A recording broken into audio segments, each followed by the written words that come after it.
Olá, meus alunos do nono ano!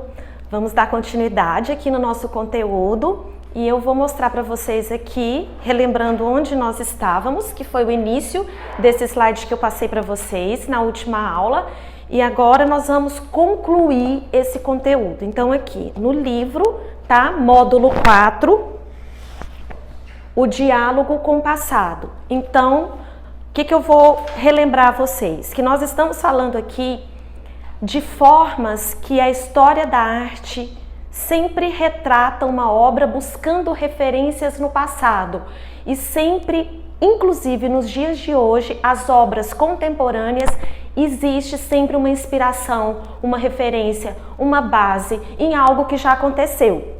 Toda obra de arte, o que nós precisamos contextualizar, compreender em relação a todas as obras de artes.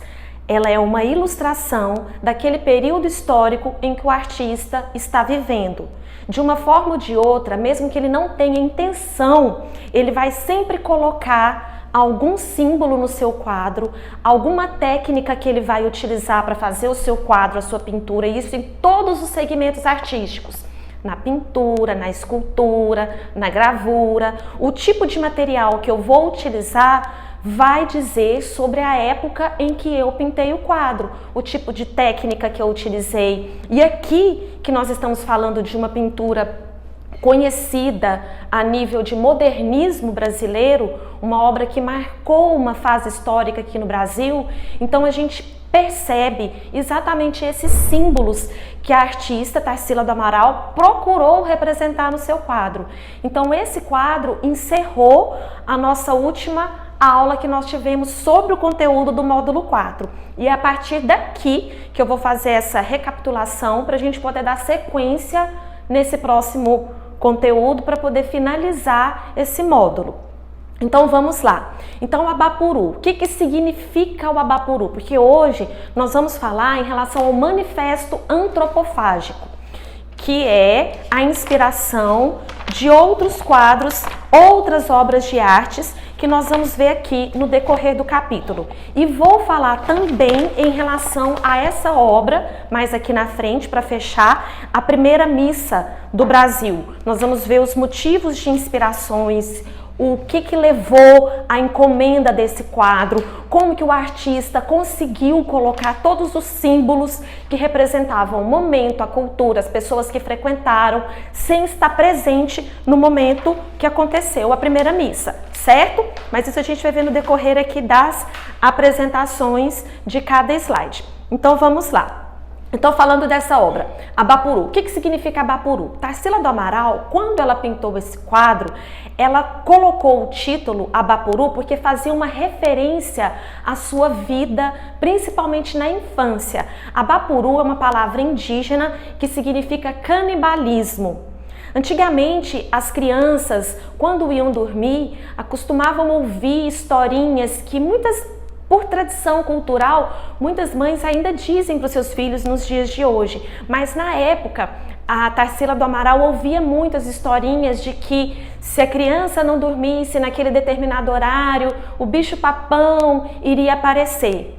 E na visão da Tarsila do Amaral, esse bicho-papão seria um Abapuru, um bicho considerado dentro da cultura indígena grande, uma figura grande. Por isso ela representa os pés em tamanho grande, maior, e a cabeça do tamanho menor. Então várias interpretações já tiveram a respeito desse quadro, mas pela biografia da artista, ela representa a visão de uma criança aqui embaixo, e dentro da perspectiva ela enxerga o que está mais perto dela maior, e à medida que vai se afastando vai diminuindo. Essa é a representação da perspectiva.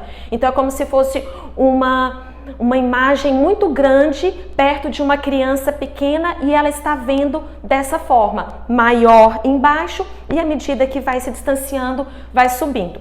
Mas em termos de, agora, características brasileiras, nós vamos ver nas cores.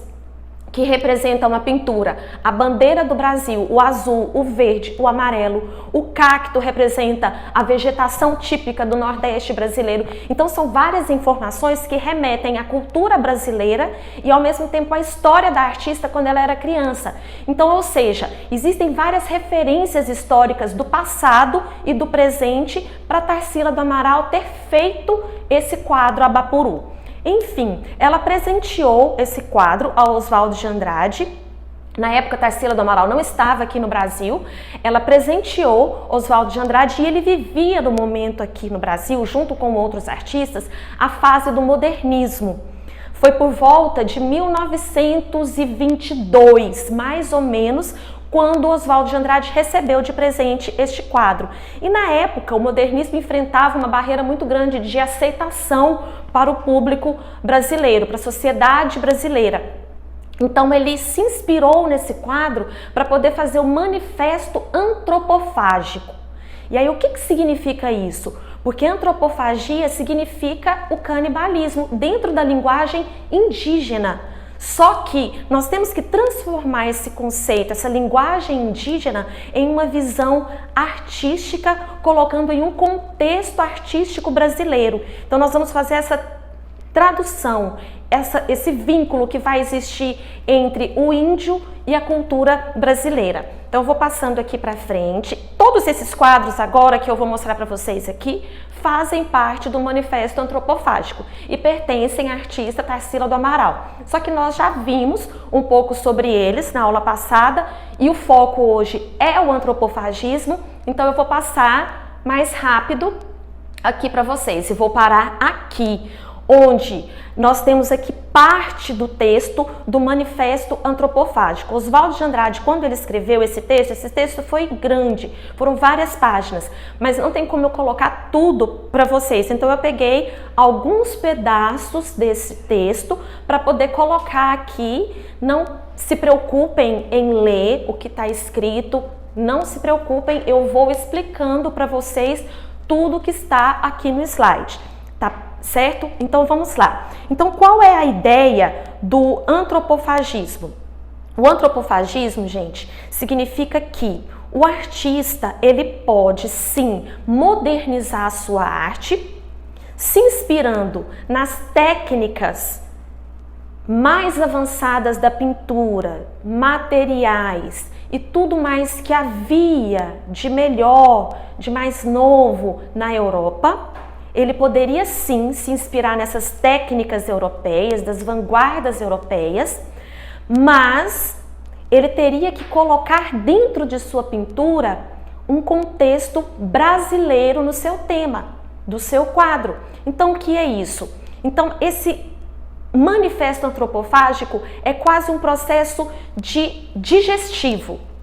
Então, o artista ele vai para a Europa, ele vai, nesse momento, engolir toda a arte europeia, as técnicas, principalmente as novas tendências de pintura, também se enquadram nesse processo de engolir e fazer o processo digestivo, onde eu vou eliminar a cultura europeia e vou aproveitar somente técnicas e tendências modernas, novas, inovadoras para a arte. Mas eu vou, dentro dessas técnicas, colocar o meu quadro enraizado na cultura brasileira.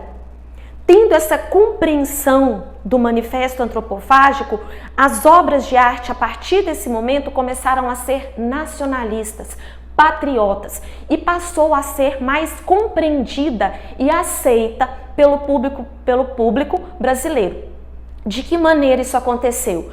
O artista poderia sim fazer obras com características modernas, como aqui, vamos ver aqui voltando, eu preciso voltar para vocês, para a gente poder sempre estar falando em relação ao manifesto antropofágico e as características técnicas da pintura. Então aqui, por exemplo, o artista ele poderia sim fazer algo que não representasse uma fotografia da realidade, ele poderia criar formas novas, criar animais de sua imaginação, transformar imagens da realidade, puxando para o abstrato, para novas formas, para o figurativo. Ele pode sim alterar a imagem da maneira que ele quiser. Porém, ele tem que símbolos da figura brasileira acrescentar no seu trabalho.